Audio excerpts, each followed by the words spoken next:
오늘 우리에게 주시는 하나님의 말씀은 욥기 19장 1절로 20절까지의 말씀입니다. 욥이 대답하여 이르되 너희가 내 마음을 괴롭히며 말로 나를 짓부수기를 어느 때까지 하겠느냐. 너희가 10번이나 나를 학대하고도 부끄러워 아니하는구나.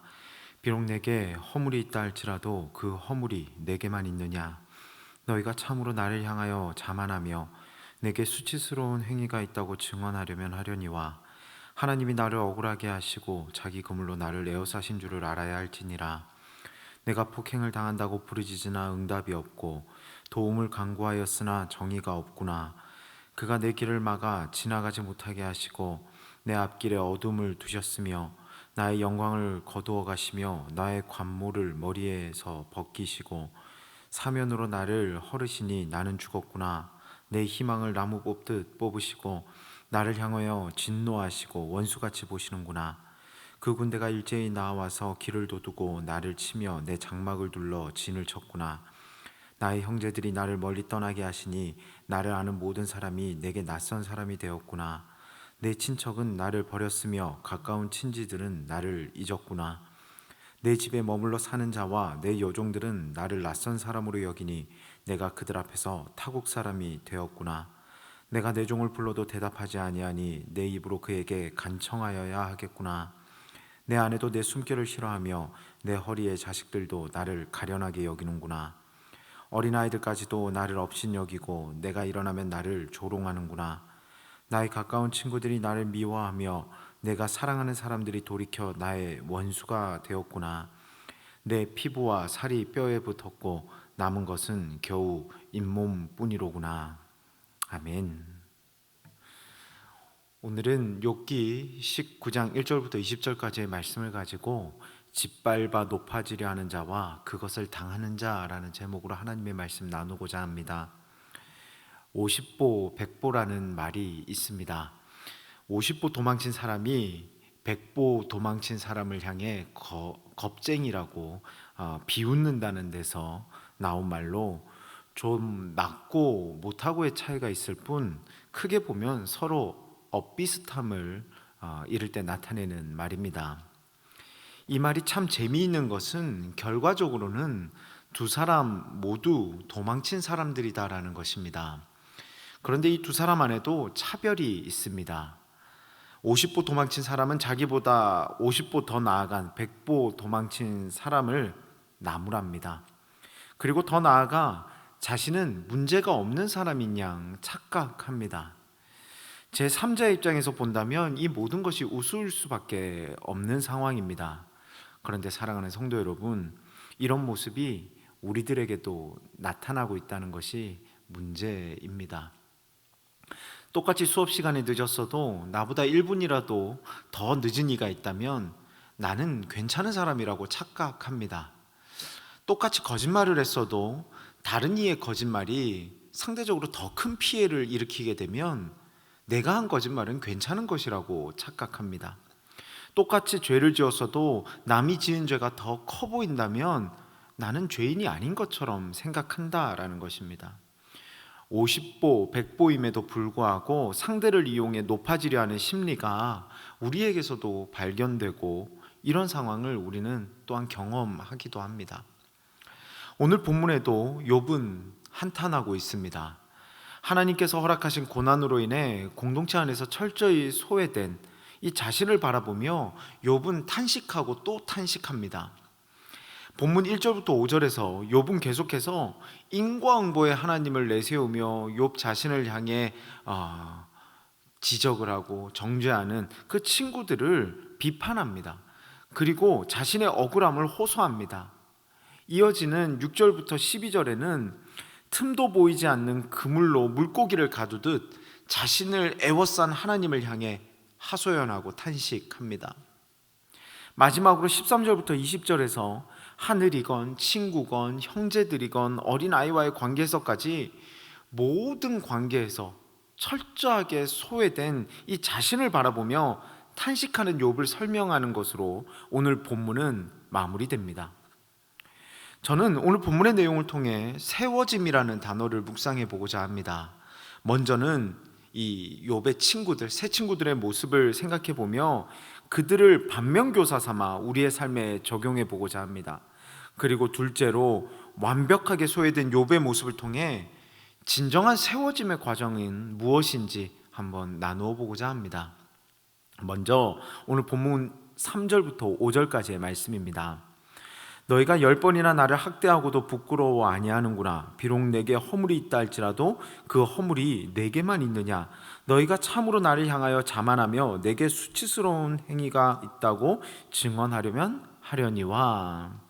저는 오늘 본문 가운데서도 이 3절부터 5절까지의 말씀을 묵상하면서 무슨 생각을 했냐면, 상대를 밟고 높아지려 한다고 높아지고 세워지는 것이 아니구나라는 묵상을 하게 되었습니다.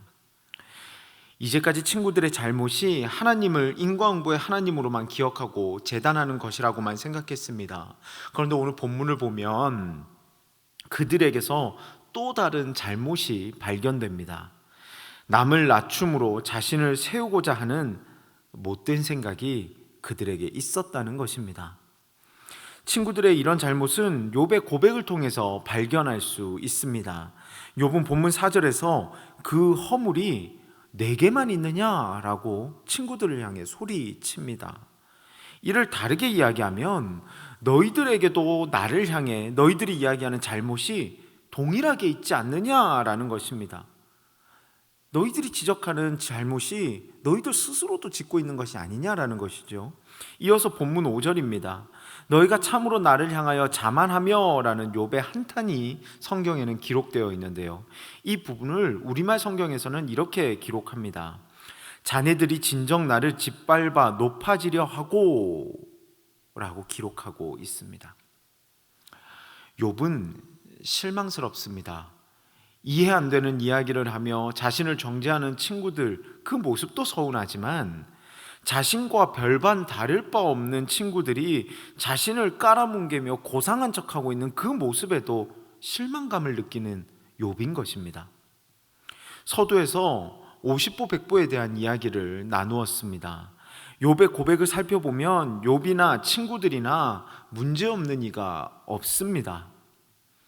50보 100보입니다. 그런데 세 친구는 욥의 고통을 바라보며 욥이 더 잘못했다고 판단합니다. 그러고는 자신들이 지은 죄는 별것 아니라고 타협하며 욥의 모습을 바라보며 자신들은 꽤 괜찮은 사람이라고 착각한다라는 것이죠. 요한복음 8장 7절에 보니까 그들이 묻기를 맞이 아니하는지라 이에 일어나 이르시되 너희 중에 죄 없는 자가 먼저 돌로 치라 하시고, 가늠한 여인을 끌고 와 예수님을 시험하고자 한 이들을 향해 예수님께서 하신 말씀입니다. 이 이야기를 들은 사람들 중 그 누구도 돌을 던지는 이는 없었습니다. 모두가 죄인임을 인정했기 때문입니다. 남의 죄가 더 많고 큼이 나에게 위로가 될 수 없습니다. 그것이 절대 회복의 방법이며 회개의 방법이 될 수 없습니다. 저와 여러분 어떻습니까?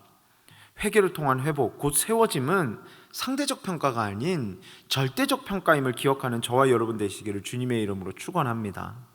그리하여 새 친구들과 같은 모습이 아닌 하나님 앞에서 나의 모습만을 바라보며 변화될 수 있는 저와 여러분 되시기를 주님의 이름으로 축원합니다. 두 번째로 오늘 본문 20절을 한 번 더 보겠습니다. 내 피부와 살이 뼈에 붙었고 남은 것은 겨우 잇몸뿐이로구나. 두 번째로 저는 오늘 본문 가운데서도 이 20절의 말씀을 묵상하면서 무슨 생각을 했냐면, 세워짐을 위해 필요한 것은 단 하나밖에 없구나라는 묵상을 하게 되었습니다. 욥기의 결론이기는 하지만 욥은 결국 다시 이전보다 더 큰 은혜를 누리게 됩니다. 그런데 본문에 등장하는 욥의 고백에는 욥이 다시금 세워지기 전 하나님께서 하신 것이 무엇인지를 알 수 있습니다. 그것은 다름 아닌 하나님을 향한 시선 고정을 위한 주변 정리였습니다. 욥은 20절에서 내 피부와 살이 뼈에 붙었고 남은 것은 겨우 잇몸뿐이로구나 라는 고백과 함께 그나마 자신에게 지금 남아있는 것이라곤 피골이 상접한 몸밖에 없음을 알려줍니다. 그런데 성경은 여러 인물들을 통해 욥과 같이 아무것도 없을 때 하나님이 함께 하심을 기록합니다. 베드로가 자신의 그물과 배를 버렸을 때 아브라함이 본토 친척 아비의 집을 떠났을 때 자의적이던 타의적이던 삼손이 머리털이 깎이고 눈이 뽑히는 수모를 당하며 가지고 있는 모든 것들을 잃어버렸을 때, 다윗이 사울의 위협을 피해 도망자로서의 삶을 살아갈 때, 즉 아무것도 없을 때, 바로 그때 하나님은 일하셨고 그들과 함께 하셨습니다. 물론 우리도 욕과 같이 다 함께 잃어버리자, 망하자라는 이야기를 하고자 하는 것이 아닙니다. 나에게 만약 하나님께 집중하는 것을 방해하는 것이 있다면 과감히 버릴 수 있어야 합니다. 하나님과 함께함이 그 무엇보다 강력한 것이기 때문입니다. 나에게 풍족함이 있더라도 하나님과 함께함이 우선순위가 되어야 합니다. 내가 지금 욕과 같은 절망과 낙심 가운데 있더라도 하나님만을 의지할 수 있어야 합니다. 그리고 기대해야 합니다. 하나님만을 바라보는 이 시간, 바로 하나님의 일하심이 시작되는 시간이기 때문입니다. 그리고 결국 우리는 세워질 것이기 때문입니다. 사랑하는 성도 여러분, 새 친구들처럼 해서 세워지는 것이 아닙니다. 다른 그 무엇이 아닌 하나님만을 의지할 때 하나님을 통해 세움받고 결국은 승리하는 것입니다. 남을 짓밟는다고 세워지는 것이 아니라 하나님을 향한 시선이 흐릿해질 때 하나님을 더욱더 의지하며 나아가는 것, 하나님과 함께하는 그 시간을 확보할 때 우리는 세워지게 되는 것입니다. 저와 여러분, 오늘도 이제 치열한 세상 가운데 나아가게 되는데요, 바라기는 상대평가가 아닌 절대평가의 기준으로 하나님만을 바라보며 세상을 살아 하나님을 통해 세움받는 은혜를 누리는 저와 여러분의 축복된 귀한 삶, 앞으로의 귀한 삶이 되시기를 주님의 이름으로 축원합니다. 이 시간은 우리 함께 말씀을 기억하며 기도하며 나아가길 원합니다. 하나님, 내가 하나님과 함께 세상 가운데 세워짐을 경험할 수 있도록 인도하여 주시옵소서. 남을 짓밟고 남을 이용하여 일어서는 것이 아니라 하나님을 의지하며 세상 가운데서도 인정받을 뿐만이 아니라 하나님과 함께 쓰임받고 승리를 경험하는 삶을 살아가게 하여 주시옵소서. 또한 기도할 것은 우리가 더욱더 하나님과 함께하는 것에 최선으로 노력하는 자들 될 수 있도록 인도하여 달라고 함께 기도합시다. 나의 시선을 흐릿하게 하는 것들이 있습니까? 정리할 수 있게 하여 주시고 하나님만을 바라며 나아가는 오늘 하늘의 삶이 될 수 있도록 인도하여 달라고, 이 시간이 기도의 점을 붙들고 우리 함께 합심하여 기도하며 나아가길 원합니다. 기도하겠습니다. 사랑과 은혜가 충만하신 하나님 아버지, 감사를 드립니다. 우리에게 주신 말씀을 통하여서 우리가 다시 한번 주님의 뜻을 알고 주님께서 나에게 기대하시는 삶을 묵상하게 됩니다. 내가 승리하길 소원합니다. 세상적 관점으로 남을 짓밟고 일어나 승리하는 세움을 받는 삶이 아니라 하나님과 함께하고 하나님을 의지하고 하나님을 통해 세움받는 그런 삶이 될 수 있도록 주님이 되시고 인도하여 주시옵소서. 하나님, 내 주변에 아직까지도 하나님께 집중할 때 그것을 방해하는 것들이 있다면 그것도 정리할 수 있도록 인도하시고, 우리가 더욱더 하나님을 의지하게 하시고 나의 우선순위가 하나님을 바라보는 것이 될 수 있도록 주님 인도하여 주시옵소서. 그래야 해서 오늘 하루의 삶 가운데도 주님과 동행하며 기쁨 되게 하시고 하나님의 뜻 가운데 살아 하나님의 기쁨 되는 오늘 하루의 삶이 될 수 있도록 인도하여 주시옵소서.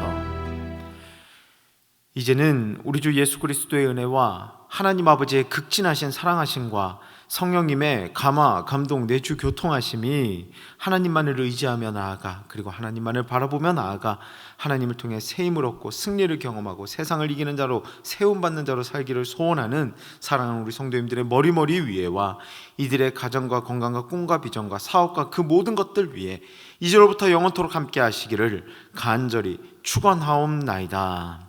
아멘.